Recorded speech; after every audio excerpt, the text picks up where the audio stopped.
今天上午啊，有一对相亲男女是先后找我告状，就挑那饭点，我这中午饭我都没怎么吃，那简直都是各种痛批对方的这个不好啊。起因呢是两人呢是婚前试婚了2个多月，结果呢过的呢是一地鸡毛呀。男士呢是93年的本科是一名培训讲师，生活呢也是比较能说会道的。女士呢是94年的大专企业的一名采购。两人呢是今年这个3月份的时候给他们介绍认识的。他们见面天我就印象特别深俩人刚碰面的时候男士就很热情夸赞这个女士是这儿好那儿好，人好性格好等等的一串彩虹屁。女士呢是被吹为捧的也是有点飘飘然一个劲儿的捂着嘴之笑咱就该说不说，为什么有些男士他总是相亲老失败？你这起点就比别人落后了呀。见完面之后这个男士夸女士是性格温柔善解人意，女士夸男士是行为绅士也很关心人，那真的是相见恨晚就这样呢，两人认识了有1个多月之后就确认了恋爱关系。恋爱期间呢也是很甜蜜三观合适，性格合适，哪都很好在一起3个月之后两人呢决定婚前试婚。女士呢就搬到了男士那里不是不知道，一试那简直都是一地鸡毛刚在一起的前半个月两人特别的和谐，男士送女士是上下班，晚上呢一起去外面吃饭，偶尔呢买点现成的回家再来个烛光晚餐，这今儿吃牛排明儿吃龙虾，这周末再来个涮个火锅，好是甜蜜可奈何钱包不允许于是呢两人呢就决定下班回来自己做饭吃饭。这一开始是男士买菜，女士做饭，但男士有时候下班比较晚就有点耽误，这没办法姑娘是早下班回来就去买菜回来做饭，男士回来呢就吃现成的。之前男士还刷碗慢慢的就不太想刷了，这吃完饭就往沙发上一躺就开始玩游戏，理由是自己下班晚太累了。这姑娘心里就有意见了都上班，凭什么就我做饭给你吃呀？两人在平常的生活当中姑娘是比较爱干净的，男士就邋遢一些，每次下班回来这个脱下的袜子就突脱成一个球塞到鞋里，第二天早晨再打开接着穿。就因为袜子这事这两人吵了好几次。姑娘呢每次让他晚上把袜子给洗一下，但男士说没臭味不用洗。两人就因为这件事情都不欢而散。周末呢两人也是各种矛盾不断。姑娘想去看电影逛个街，男士说看电影就回家看还免费，这结了婚以后还是要过日子的，不能太浪费了。姑娘呢就越来越有意见觉得两人的三观是严重不同后来就有一次这个姑娘到了生理期嘛，这个肚子疼，男士就给她买了一包红糖扔到桌子上，这个姑娘呢就要求男士给她冲好，男士就觉得她太矫情了，又不是不能自理了。就因为这事儿俩人又吵了一架。这个家务也是吵架谁都不想干。姑娘的理由是这还没结婚呢，又不是我家，为什么要我去做保姆？男士觉得生活在一起那就互相帮助家务就一起来干。另外这男士有抽烟的习惯，以前觉得这个男士抽烟挺帅的，后来觉得这家里烟灰到处都是，而且还很呛人，就受不了。还有就是这个姑娘这个洗衣服从来都不用手洗，一件裙子都要扔到这个洗衣机里面去洗。男士现在太浪费水了，而且呢只洗自己的衣服从来也不给男士这个洗衣服。女士有意见我干嘛要给你去洗呢？就这样呢两人呢每天生活在鸡毛蒜皮的争吵当中男士说姑娘是特别的斤斤计较，不止矫情还作。姑娘说男士有大男子主义生活邋遢，脾气还不好。最终试婚2个多月之后宣布了分手，互相埋怨对方都是试婚惹的祸大家支不支持婚前试婚呢？那关于试婚的说法真的是众说纷纭有人说好，有人说不好但你要是决定试婚同居在一起，你首先要明白一个道理试婚的目的是什么？不是让你们生活在一起互相挑彼此的毛病，而是要在出现矛盾的时候一定要学会沟通，学会互相去退让，互相理解和包容，这样的试婚呢才会修成正果。两个人在一起性格不一样，一定会出现矛盾。那这段感情能否长久幸福，不是看你们卿卿我我有多甜蜜，而是要看发生矛盾的时候是否会处理，是否愿意去包容对方，去理解，去妥协，这才是试婚的目的当然一定要坚决拒绝那种以试婚为理由却不想以结婚为目的的流氓行为，太可耻了。最后问问大家你们接不接受婚前试婚你们不要总疑问我为什么总是吐槽女生我从来都没有过性别歧视啊，我一向都是就事论事。昨天我们这边来了一位92年的男士啊，硕士研究生做工程方面的工作啊，自己开了一家公司，年收入保守啊是50万以上，那开着雷克萨斯，住着2层全款小洋房啊，父母还都是做建材生意的，年收入多少个 W 啊，咱就不说了。这男方的择偶要求啊是本科以上学历，性格温柔，工作稳定就可以。那信息一发出来啊，至少40多位姑娘要联系，等着要见面看看。有一位姑娘87年的，比男士都大了5岁呀，还是大专学历，在企业是做前台的，非要认识。我说你比他大了这么多，这男士肯定不同意呀。他说自己显年轻啊。我说你们这条件差的也太大了呀。他说自己可以努力工作啊，拉近2人之间的距离。反正说什么他都觉得和那个男士啊那是良配啊，非要见个面。我心里就在想啊，是你没数了还是我没数了？还有个姑娘呢是01年的，大学还没毕业啊就要认识，上来就给我发那个照片，哎呀，P 的都秃噜皮了吧。我和她说呀，妹子啊，年龄太小了，先好好学习。她给我来了句啊，学得好不如嫁得好。哎呀，那可把我气得够呛啊，直接给她怼了回去啊，学得好才能嫁得好。还有一位92年的姑娘啊，条件还挺好的，在事业单位工作，这父母也是事业单位的。哎，照片看着也比较舒服啊，这个身材呢也挺好。结果上来就问呢，这男士住的地方离我太远了，能不能在我这边给买个房子呀？大姐呀，真的八字还没有一撇，你让别人给你买房子。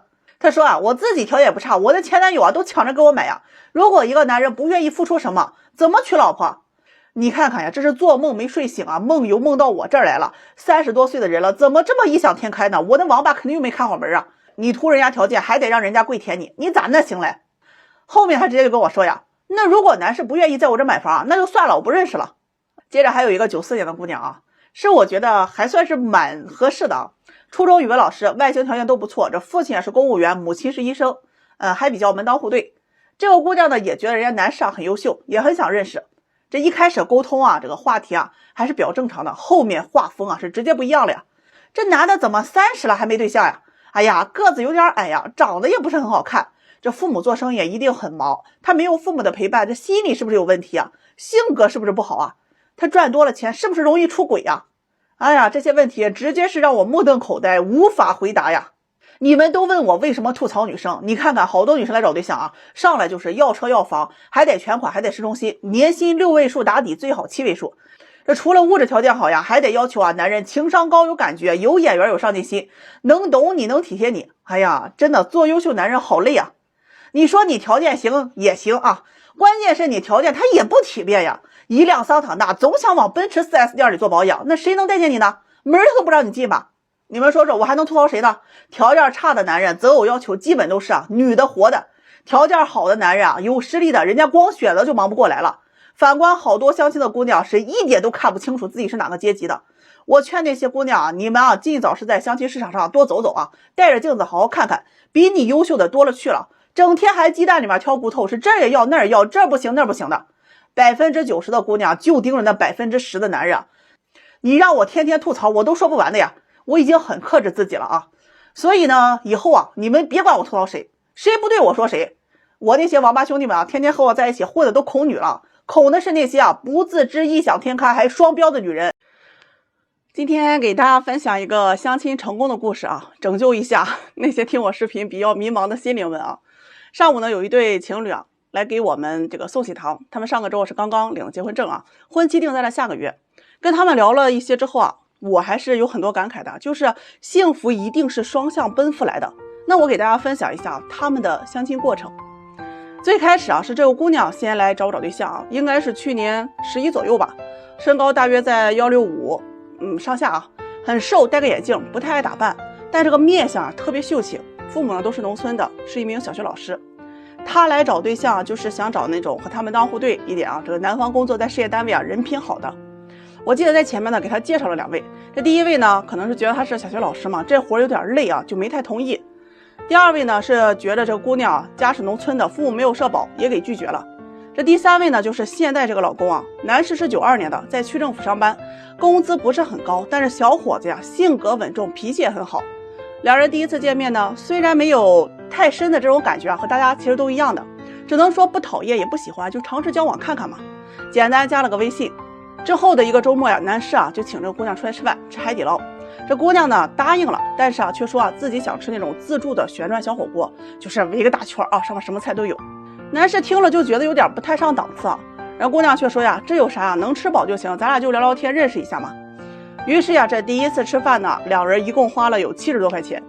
事后这个姑娘就说起这个事儿嘛，就是今天说的当时呢就觉得和男士第一次见面，那还没个结果就去吃人家好几百这确实不好意思。饭后呢，男士就送姑娘回家，这个路上就说起小时候最开心的事情就是赶集的时候买上很多根的这个大麻花，自己特别爱吃麻花因为现在工作忙好久都没有去买了。在这次见面之后两人的印象就慢慢好了起来。后面这半个月呢，因为疫情管控两人都没能见到面，一直到解封呢，两人才算见了第2次面。这次男士说什么邀请这个姑娘去个体面点的饭店，两人就定了去吃西餐。那天呢，这个男士先到，这姑娘是后到的。人姑娘刚坐下呢，就从旁边的手提袋里拿出了6根麻花，跟男士说我在路上看到有卖的，我记得你特别爱吃，我就给你带了一些。结果那一瞬间男士就觉得这一辈子一定要跟这个姑娘在一起。吃饭的过程当中两人是从过去聊到未来，从生活聊到工作，感情也发生了一些这个细微的变化，就是越来越喜欢和对方在一起。之后的每个周末他们都会约会见面一次，这个逛公园、吃饭、看电影那这周呢是男士请客，下周就女士回请。在认识1个半月之后有次送姑娘回家，这男士就问她我能当你男朋友吗？以后我会好好照顾你的。姑娘听完呢，很害羞的说好呀。没有任何的表白仪式也没有那么多浪漫的话语，两人呢就确认了关系。从那以后呢，两人生活上是互相帮助精神上也是互相鼓励。夏天呢，男士带这个姑娘回了趟老家，男士老家是在农村的。姑娘呢是精心给男方父母买了衣服，还带了好多东西。到了家里呢，并没有嫌弃家里条件差，反而很积极的和男方父母说话，拿出给他们买的衣服帮他们试穿。这男士父母是看在眼里喜在心里。随后男士也是大包小包去了姑娘家里姑娘的父母呢也是特别满意，觉得男士这小伙是做事稳重，人品不错。随后两家就这么定下了亲，彩礼呢是38800，女方陪嫁2万，再加上冰箱、洗衣机、空调等等谁也没算计谁。今天上午两人过来的时候女方说自己怀孕3个多月了，这个男士也笑笑说就有点腼腆不好意思说我们也要当父母了。那些话没有任何很华丽的词修饰，但是让人听起来它就是很温馨。两人走的时候男士给这个姑娘把外套穿好，说别冻着。这姑娘呢给男士整理了一下衣服说这衣服脏了，回家我给你洗洗。送他们离开之后你就会特别深的感慨幸福的婚姻谁说没有？或许没有一见钟情、怦然心动，但却有着往后余生细水流年。中午左右来2个姑娘来找对象，特别有意思一先一后。一位呢是93年的本科，是个企业的金领，年收入在15到20万左右，身高呢有170身材匀称，就特别有一种御姐范儿。这后面来的姑娘呢是96年的国企会计，年收入在8万左右，这个长相又比较清纯一点。这两人呢是差了半个点先后来的。93年的姑娘呢就想找那种全款车房，年收入10万以上的。96年这个姑娘呢就想找本地有房子可以接受贷款，年收入在8万以上，就是比他高就行。他们俩在这个选这个男士资料的时候同时看中了一位男士。这个男士是92年的身高185，自己创业做互联网工程的，年收入在20个以上至少吧，长得很斯文，戴个眼镜也是有车有房，但是房子呢是有少量的贷款。这为了避免尴尬我就去了另外一个屋去联系这个男士。那讲究这个先来后到嘛，我就先介绍了93年的这个女士，还没等说完，人男士直接拒绝了，理由是这个太优秀了，有些配不上。这介绍96年这个姑娘的时候，人家男士就说可以认识一下。然后结果大家都知道了嘛，一家欢喜一家忧96年姑娘呢是一蹦一跳捂着嘴笑着说等待这个两人见面通知然后就走了。这个93年这个姑娘呢就坐在了椅子上低头就是跟别人聊天嘛。我寻思是不是在骂我呢？接着呢起身就把她的那个名牌包和奥迪车钥匙往我桌子上一放，双手叉腰跟我说我没有给她介绍全面，要求亲自和男士通电话。我问她，我说哪里不全他说你告诉他我很优秀，也很有上进心，靠自己买的车房。那我现在是公司的这个中层管理，以后发展肯定是潜力很大的这各方面的经济实力都可以和他配得上。说完他在最后还抱怨了一句凭什么不如我优秀的他愿意认识。看到姑娘这强势的样子我就表示我帮不了，我有脾气不一会儿呢，就有人给他打电话啊，他接着拿着包他就出门了。我承认这个姑娘优秀不假，社会上也有很多这样优秀的女性，她们大多数都是学历高、工作好、赚的也多，那自己买车买房。但这只是从社会劳动力市场评价一名劳动力优秀的标准，而不是婚恋市场上来评价女友或者妻子优秀的标准。劳动力市场呀，看的是你作为员工能给公司创造的效益，而婚恋市场更注重的是你作为一个伴侣的反馈，你的外形、长相、性格、脾气等等。你觉得很优秀的地方呢，在别人眼里可能是关我屁事儿。何况很多姑娘的能力也只是比普通姑娘好那么一点而已，实际上也没有高到让男人趋之若鹜的程度吧。另外对于某些高要求、高条件的优质姑娘们，你扪心自问你再成功、再会赚钱，可你赚的钱你会拿给男人花吗？这是一个很现实的问题。有些女生虽然有钱，但是她不愿意给男人花，也不愿意拿来养男人，她只要求男性比她更加有钱才能够配得上。所以有钱的是你自己的事儿，是利己而不是利他，并不是普通的姑娘就可以找到好对象，而是她们知道自己不够优秀，更加的谦虚低调、温柔、包容力强，那更加去崇拜对方，在婚恋当中不摆架子。反观有些优质女生的态度总是很高冷、很傲慢，好像别人该你300万，你来要债是怎么的？哪个男人能受得了呢？这就是为什么在婚恋市场上，明明一些条件普通的姑娘，却总是比那些条件优秀的姑娘们嫁的要好。给大家说一个过程很尴尬，结果又很幸福的相亲经历。今天的周末大家都放假嘛，我就安排了几对相亲伙伴见面。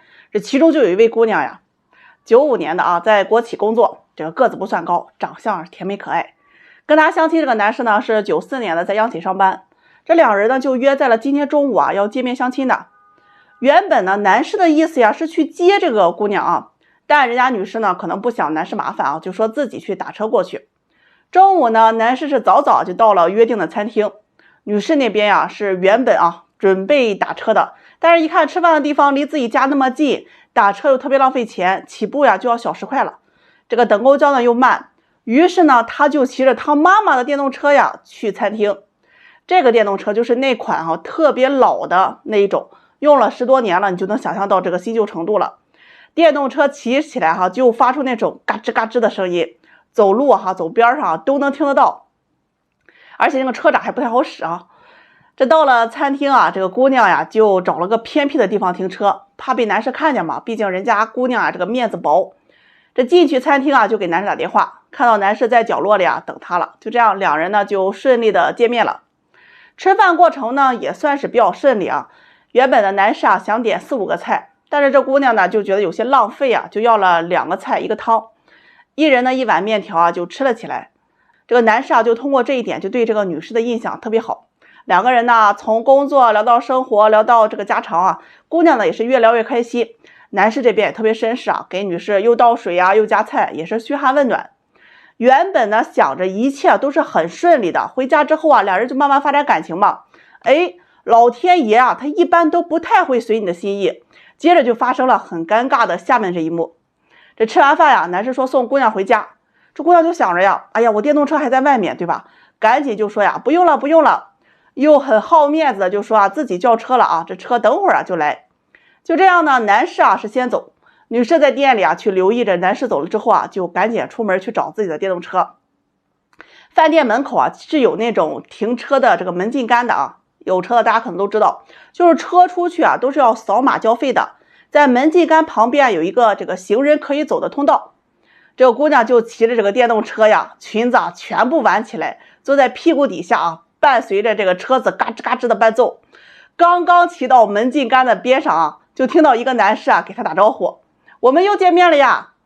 姑娘回头就看见相亲男士在车里正在扫码付停车费。她呢赶紧把裙子给揪下来，就特别尴尬的笑笑说你还没走男士呢就说我刚才有事来。这付完钱出来之后男士就很高情商的说了一句话，顿时让这个女士是好感爆棚。男士就说哎呀你看你真聪明骑个电动车比开车快多了，还凉快。女士听完呢就很尴尬的笑了笑说对呀我家也近，骑个电动车一会儿就到了。说完呢这个姑娘就赶紧就说了个再见骑着电动车嘎吱嘎吱嘎吱的就回家了。哎呀那一路上她就觉得太尴尬太丢人了。回到家之后啊，这个姑娘是欲哭无泪啊，谎言被揭穿，觉得太丢人，而且骑个电动车呀也太跌面了。她不好意思联系男士啊，就把这个过程跟我说了，说自己啊把相亲给搞砸了啊，自己啊很喜欢男士，但是啊男士应该啊不喜欢她了。我听完真的是哭笑不得呀。那我就去打电话给这男士啊，男士人家也笑着说呀，自己很喜欢这个姑娘，不装不做作，而且很大方，知道过日子，而且呢这个人呢也很温柔啊。至于骑电动车呢，反而给他留下了一个很好的印象。男士说呀，自己喜欢她，而且这个姑娘呀，我追定了。听完呢，我心里啊就觉得，哎呀，很甜呀。就是不论你觉得再尴尬的事情，在有爱的人眼里啊，都是你的可爱之处。这听着男士啊，处处去维护这个姑娘，夸这个姑娘，真觉得这个姑娘呀，这次啊是遇对人了。喜欢你的人，你的缺点在他眼里啊，那都是优点。不喜欢你的人呢，在他的眼里啊，只能看到他对你的厌烦和嫌弃。真的是一波未平，一波又起啊！这昨天下午呢，接到一个姑娘电话，原本已经订婚的小两口呀，这男友突然提出来是坚决要分手。姑娘呢就哭着给我打电话呀，说让我去帮她挽留这个男友。这个两人是去年夏天认识的，男女双方呀都是26岁啊，都在事业单位里，也算是门当户对。私下里互相联系都不错，这今年过年呢，两人啊就见了父母，彼此也都有好感。五一呢假期是订了婚，准备9月份结婚。订婚当天呢，男方也是给了订婚彩礼10万，另外呢给了姑娘3万块钱用来置办3金的，一切都很顺利，就等着结婚了。这1周之前男士的妈妈在家里看手机，无意之间呢看到了这个姑娘的朋友圈。里面就有一个视频是他儿子给这个女方下跪的视频。这个男士的妈妈看了之后就特别生气立马打电话问儿子，说这怎么回事。这儿子当时就说当时自己下跪是因为两人因为小事吵架了，这个女友很生气要求男士是下跪道歉，不然呢就分手。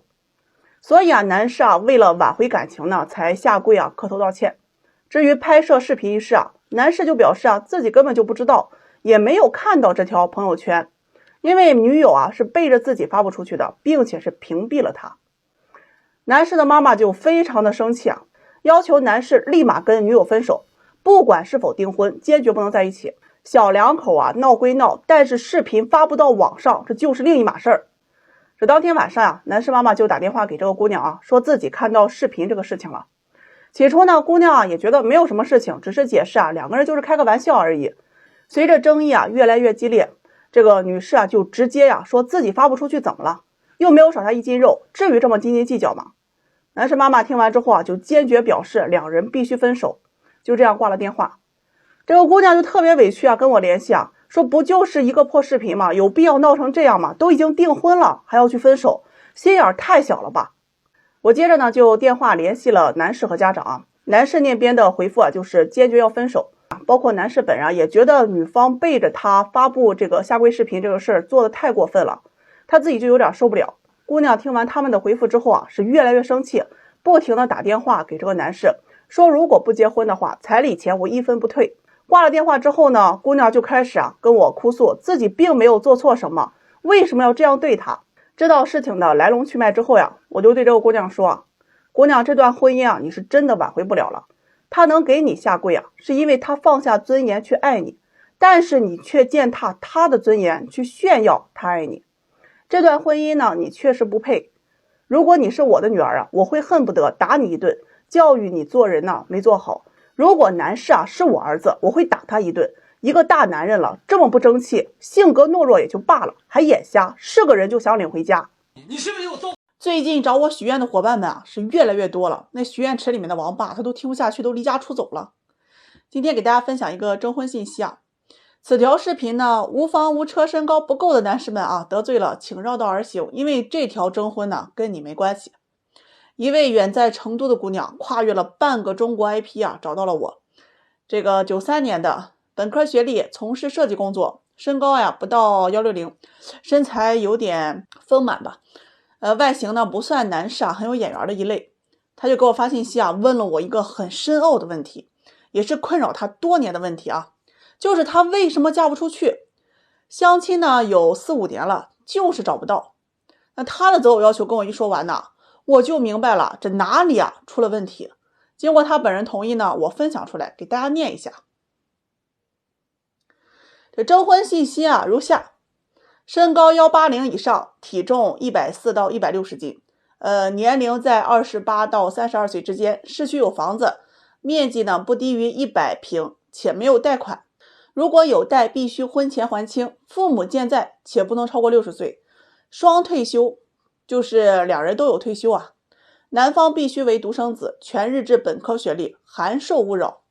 市里工作有五险一金，有周末双休，薪资稳定在1万以上，一年收入啊不能低于15万，允许兼职。这个约会恋爱不能低于1年，开销啊男方承担。另外颜值这一块不要太难看，性格要活泼幽默，处理事情啊要有情商，等等等等。后面省略800字啊，我念不下去了。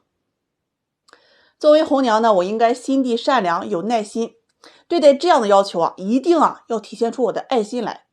毕竟能提出这样的要求，人家肯定是综合考虑过的，这自身条件呀，肯定他有过人之处的。起码小脑啊发达才能想那么多。所以啊，作为红娘一定要去理解和尊重。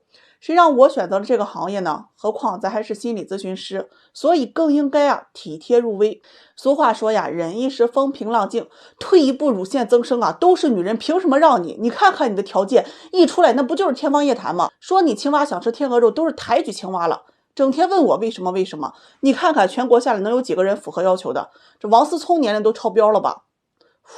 忍一忍，忍一忍。姑娘呀，你这要求啊确实有点高了。这毕竟能符合这个要求的男士啊，人家对外形各方面他都是有要求的。他呢就反过来问我呀，我这要求高吗？现在男人车房收入这些不都是基本的吗？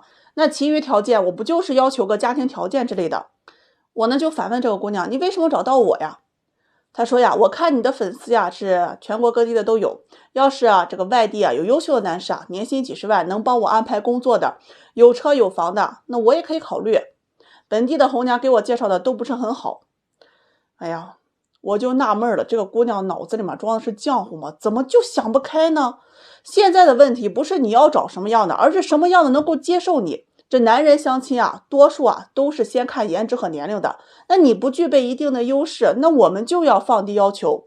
相亲啊不是童话故事，你可以遇到听话又多金的白马王子。你之所以嫁不出去，是因为你想要的太多了。找对象总是这么挑肥的拣瘦的，最后什么也捞不着，青春呢可能都没有了，后悔啊都来不及。一位女士呢今年42岁，离异8年多啊，带个10岁的儿子，和我说呢想找对象。她外形条件啊确实是不错，这会打扮呀也表现年轻。那自己是卖化妆品的，这疫情期间啊这个买卖不太好干，日子呢是过得紧紧巴巴的。这养儿子啊每年的花销呀至少也在3万多。他现在呢是赚不出来，就想找一个这个男人结婚啊，和他一起来分担压力。那我就问他想找什么样的，他跟我说呀，自己想找一个大2岁啊，或者是小5岁的男士，工作要稳定，月薪不能低于1万，市里要有住房，最好是学区房。男士呢最好是未婚或者是离婚不带孩子。这最重要的一点啊，女士表示年龄大了，不会再生孩子。听到这儿呢，我就反问这个女士啊，你不生孩子又不允许男人带孩子，这男人和你结婚图什么呢？帮你养孩子吗？女士就说呀，我年龄大了呢，不能生孩子，我照顾自己的孩子我都忙不过来，如果男方再带孩子的话，那我岂不是要累死？结婚是让我幸福的，也不是让我来受罪的吧？那与其受罪，我为什么要结婚呢？这男人图什么呀？图我是女人呢？多少男人找不着对象，我带儿子说明我负责任，我儿子不是也得喊他一声爹吗？听完这些话呀，我是直接被这样的三观刷懵了。我就问他，那你结婚要彩礼吗？他说彩礼啊是结婚必须要给的，而且3斤也不能少。听完呢，我就忍了忍啊，耐心的跟他说，如果你这样的择偶要求的话，那就只能找退休的男人，这孩子呢都可以独立生活了，也没有负担了，可以和你一起啊照顾家庭。我还没等说完呢，这女士就直接怼过来，说我故意讽刺她。她自己做化妆品生意的，会打扮，虽然40多，但是跟30出头的呀差不多。让她嫁给这个半身进了土的老头，怎么可能？而且这男人年龄大了呀，身体啊都会出毛病，自己还要照顾着儿子，再照顾着他，那这日子还能过吗？听完我就觉得呀，忍一时风平浪静啊，那都是屁话，再忍下去啊，我都能得乳腺增生。我就直接开怼啊，你是这儿不想要那儿不想要，光想着自己一毛不拔，占尽别人便宜，又想要爱情又想要物质，光想索取不想付出，你这不是找老公，你是找取款机吧？总说自己显年轻，你再年轻能比得过30出头的女人吗？人家能生你呢，发动机都漏油了吧？看你找对象那得寸进尺的要求和要彩礼理直气壮的嘴脸，我都忍不住一盆冷水泼醒你。在这个世界上呀，最不能做的就是占别人便宜。你今天占的便宜，未来的某一天呢，一定会以某种方式加倍的还给你。你最大的问题就是把别人当傻子的同时呀，还抱有侥幸心理，以为别人不知道。奉劝脚踏实地，先把孩子抚养好，婚姻懂得付出啊，再去索取。反正啊，我这话没说完，这女士呢就拎包就走啊，末了还说了我一句不靠谱。哎，上过电视登过报，全国人民都知道红娘轩宇最可靠，大眼睛双眼皮，一看就是讲究人。今天呢，我拒绝了一个99年来找对象的姑娘。其实我现在的心情啊还是很复杂的。她的年龄真的很好，但是我不明白啊，究竟是什么让她会有现在这种思想，择偶要求真的是非常敢要。这个姑娘呢是99年的，长发齐腰啊，长相呢就是比较漂亮，而且看着也很文静。起初呢，我看到她的时候真的是很开心的，因为年龄好呀，但是我又特别害怕。因为这个年龄如果提的择偶要求很离谱的话，那就相当于一颗定时10年的炸弹，比大龄剩女啊，比普信男啊那些都有过之而无不及。结果呢，就是你越担心啊，他越来什么。这个姑娘呢，就是去年刚大学毕业，现在呢也没有上班，在家里去备考那个老师。父母呢亲戚啊，就是催着她呀抓紧找对象。于是这个姑娘就跟我联系啊，这择偶标准呢一共是9条。而且要求是缺一不可。这第一条呢，就是净身高180以上，体重不能超过160。第二条呢，是年龄在25到28岁，事业有成者，年薪50万以上。第三条呢，是房子呀必须全款，在市中心，面积不能低于120平，而且是豪华精装修，可以拎包入住那种。这第四条啊，就是本硕以上学历啊，博士优先考虑。第5条呢是父母家庭条件优越，本地有住房，身体健康，有退休，爱干净。还有一点就是穿着打扮要洋气。那关于这个呢，我还先问了他一下啊，为什么要求洋气呢？他说呢，奶奶带大孩子呀，如果太土啊，会影响孩子智力。这第6条啊，就是要求男士啊是长相帅气、好看，会疼人，会照顾人，会做饭，会收拾家务。后面几条呢，我就不详细说了，大概就是啊，睡觉不打呼噜，这个吃饭不吧唧嘴，爱干净，爱打扮，说话好听，情商高等等。具体啊我也记不太清楚了，反正就很多。还有一条啊，就是男士的皮肤要白，这个手指啊要细，会浪漫，会唱歌。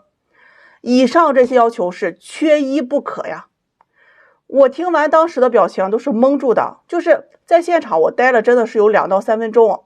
我就想不明白为什么会提这些要求，因为他给我的这个外表印象就是那种很乖乖女啊，很听话也很温柔的感觉，但是我就没有想到他的择偶要求啊就是这么的不切实际。我有问他为什么会这么提要求，他说自己啊足够优秀，而且配得上，说自己身材好，长相也漂亮啊，正在考老师，这个男人呢都喜欢找老师当对象。我听完了就劝这个姑娘，你把男人呢看得太肤浅了，你找对象只是寻求满足自己，却不看看自己有没有资本能够满足别人。说的现实一点，满足这种要求的男人，电视剧里都不敢这么虚构。最后呢，我就委婉拒绝了这个姑娘。我说啊，先回去安心考试，考上老师啊，在社会上历练一下，再来找对象。